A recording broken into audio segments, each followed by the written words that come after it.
खमा गणिसा राम राम सा आपरो घणो घणो स्वागत है झलको राजस्थान पर। मैं नंदिता आपरे साथ। 1 जुलाई देश भर का कानूनों में बदलाव हुआ है। इस तर्ज में ही राजस्थान में भी सोमवार यानी 1 जुलाई कुछ कानूनों में बड़ा बदलाव हुआ है। अंग्रेजा के जमाने में चालता आ रहा कानून 163 साल बाद खत्म हुआ है। चलो अब आपने बताऊं कि अब बदलाव आपके जीवन पर कई असर होने वालों है। मर्डर करने पर सजा 22 है, जिसमें मॉब लिंचिंग ने जोड़ दिया। पहला कोई की हत्या करने पर पुलिस धारा 302 में मुकदमा दर्ज करती है। हत्या के लिए 10 साल की सजा को प्रावधान हो, बटे हत्या के प्रयास पर आईपीसी की धारा 307 में मुकदमा दर्ज होता हो, जिसमें सिर और शरीर का अंगा पर लागे गंभीर चोटा शामिल है। अभी में बदलाव कर दियो है। हत्या को मुकदमो अब भारतीय न्याय संहिता की धारा 103 में दर्ज करो जाए। नई धारा में एक नयो क्लोज मॉब लिंचिंग में जोड़ियो है, जिरो मतलब हुए 5 या 5 ज्यादा लोगों का समूह द्वारा जाति, मूल वंश या समुदाय, जन्म स्थान और भाषा ने लेर कोई की जान ले लेना। मॉब लिंचिंग का सभी दोषियों के लिए आजीवन कारावास या फिर फांसी की सजा के साथ साथ जुर्माने को भी प्रावधान कर दियो है। और हत्या के प्रयास को मुकदमो अब भारतीय न्याय संहिता की धारा 109 के तहत दर्ज हुई, जिसमें भी 10 साल की सजा को प्रावधान रहती। भारतीय दंड संहिता में पहला घर या दुकान में कोई भी प्रकार की चोरी की घटना करने पर धारा 378 और 382 में मुकदमा दर्ज होता हो। धारा 379 और अन्य धारा में चोरी का आरोप सही पाया जाने पर 3 साल की सजा का प्रावधान है।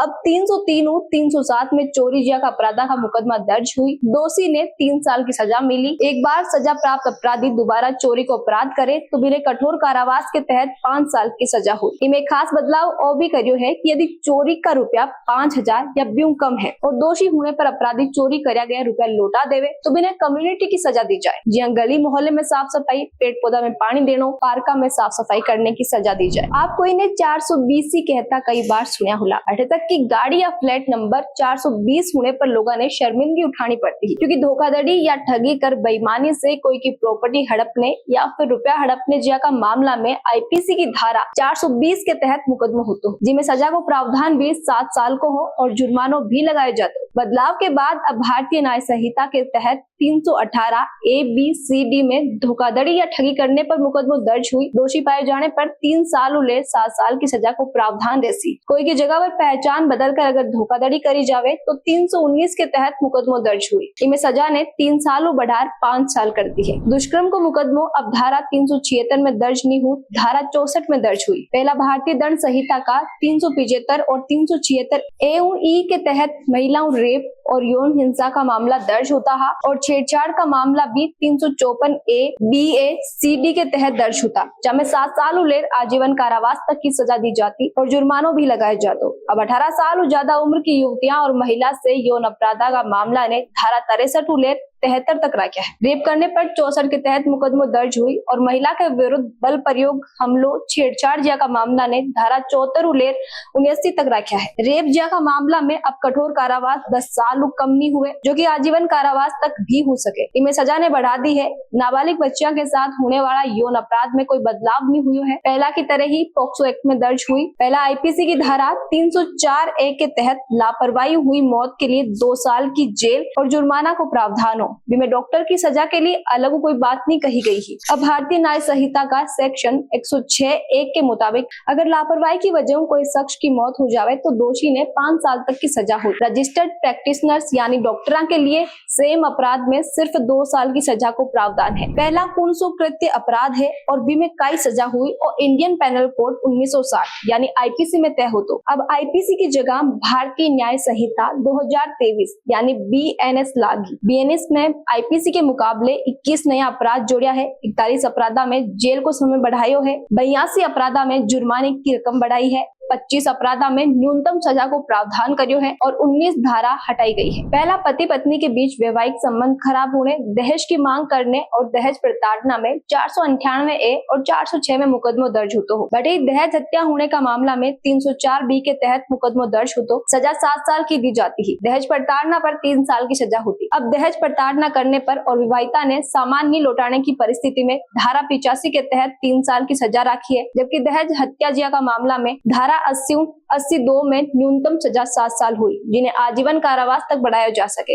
और स्त्री धन नहीं लौटाने पर अब 316 के तहत मुकदमा दर्ज कर जांच हुई। एक खास बात आ भी है कि पुलिस और बहानों नहीं बना पाए कि आपकी रिपोर्ट ई थाना में दर्ज नहीं हो सके। 0 FIR दर्ज करनी पड़ी। अपराध चाहे किसी भी थाना क्षेत्र में हुई हो, पुलिसकर्मी इलाकों दूसरों होने को बहानों नहीं बना सकी। नया बदलाव के तहत 0 FIR दर्ज कर दूसरा पुलिस थाना में ट्रांसफर करी जाए। अगर कोई पीड़ित ने दूसरा इलाका को बोलकर गुमराह करे तो वह पुलिस कर्मिया पर निलंबन की कार्रवाई भी हो सके। अब हत्या, लूट, डकैती जिया का मामला में भी FIR दर्ज हो सके। मोबाइल पर वॉइस रिकॉर्ड करके भी पुलिस ने सूचना दे पाओ। मोबाइल और व्हाट्सएप ऐप पर भी रिपोर्ट भेज सको। हालांकि पीड़ित ने 3 दिन के बाद पुलिस थाने पहुंचकर FIR की कॉपी पर साइन अनिवार्य रूप को करवाना हुई। पुलिस थाने में रिपोर्ट दर्ज कराने के बाद पीड़ित खुद का बयान और आरोपियों पूछताछ के बयान को रिकॉर्ड ले सकी। यूं आमजन ने फायदो हुई कि पुलिसकर्मी और बहानों नहीं बना पाए कि जांच चल रही है। माने केस में जांच कटे तक पहुंची है, इको जवाब देनो ही हुई। भले SMS के जरिए भी मुकदमा दर्ज करवाने वाला के पास 90 दिन में जांच कटे तक पहुंची की रिपोर्ट पहुंची। पहला जांच अधिकारी खुद का लेवल पर ही जांच कर मुकदमा में FIR लगाकर पेश कर देता है। अब मंजूरी लेनी पड़ी। धरना प्रदर्शन और आगजनी जिया की घटना में अगर राजनीतिक रूप में मुकदमा दर्ज हो गयो तो भी FIR लगाना पहला आम नागरिक की सहमति हूँ FIR लगा सकी। धरना प्रदर्शन में कोई आम नागरिक ने नुकसान हुए तो फाइल ने बंद नहीं करी जा सके। कोई अपराध में पीड़ित ने अगर आर्थिक रूप में नुकसान हुए तो केंद्र सरकार की मदद हो, राज्य सरकार पीड़ित या आश्रिता ने आर्थिक मदद भी दी। राज्य सरकार की अनुशंसा पर ही मदद दी जाए। पहले SC ST एक्ट में ही पीड़िता ने मदद दी जाती है, जो कि मुकदमा दर्ज होने के बाद जांच सही पाया जाने पर 3 चरणों में दी जाती है। राजस्थान में हाई सिक्योरिटी नंबर प्लेट नहीं होने पर 5 साल पुराना वाहना पर 1 जुलाई को ट्रैफिक पुलिस चालान शुरू कर दिया है और आदेश 1 अप्रैल 2019 पहला की गाड़ियां के लिए है। राजस्थान में यान का वाहना की संख्या करीब 25 लाख के आसपास है। कमर्शियल और नॉन कमर्शियल चौपहिया वाहना के लिए 5,000 रुपया और दुपहिया वाहना के लिए 2,000 रुपया का चालान काटी। बढ़ई अगर आप नंबर प्लेट के लिए आवेदन कर रखा हो और आपके पास रसीद है तो चालान से बचो जा सके। वाहन चोरी की घटना और नियमों का उल्लंघन करने पर ये चालान प्रक्रिया ने आसान बनाने के लिए हाई सिक्योरिटी नंबर प्लेट में लागू करियो जा रही है। टेलीकॉम में भी कुछ बदलाव हुआ है। अब अगर आपको सिम कार्ड चोरी हो जावे या फिर गुम हो जावे तो तुरंत सिम कार्ड नहीं लिंक। पहला टेलीकॉम कंपनियां का स्टोर तुरंत सिम कार्ड नहीं मिल जाता हो, अब इको लॉकिंग पीरियड बढ़ा दिया गया है। ये 7 दिन के बाद ग्राहक ने नई सिम कार्ड मिली। मोबाइल नंबर पोर्ट करवा रखा है तब भी 7 दिन में ही नई सिम एक्टिवेट हुई। बढ़ई 9 ज्यादा सिम लेने पर 50,000 ले 2 लाख तक को जुर्मानो लागी। फर्जी सिम लेने पर 50 लाख जुर्मानो या 3 साल की जेल हुई। क्रेडिट कार्ड ने ले भी कुछ बदलाव हुआ है। 30 जून तक आप ऑनलाइन शॉपिंग या कोई भी खरीदारी को की भी तरीका ऑनलाइन प्लेटफॉर्म पर क्रेडिट कार्ड को बिल जमा करा सकता है। RBI की नई गाइडलाइन के मुताबिक आज जो credit bill payment Bharat bill payment system के जरिए ही हुई। कोई अन्य या थर्ड पार्टी ऐप आप बिल जमा नहीं करवा पाओ। तो तमाम बदलाव जो कि बार कानून के मायने हुआ है, इस बदलाव पर आपका क्या विचार है कमेंट करके जरूर बताइए, क्योंकि जनता की राय माँ के लिए काफी मायने रखते हैं। वीडियो ने ज्यादा से ज्यादा लोगों तक शेयर करो ताकि बाने भी नया कानून और भी में हुआ बदलाव के बारे में पता लगे।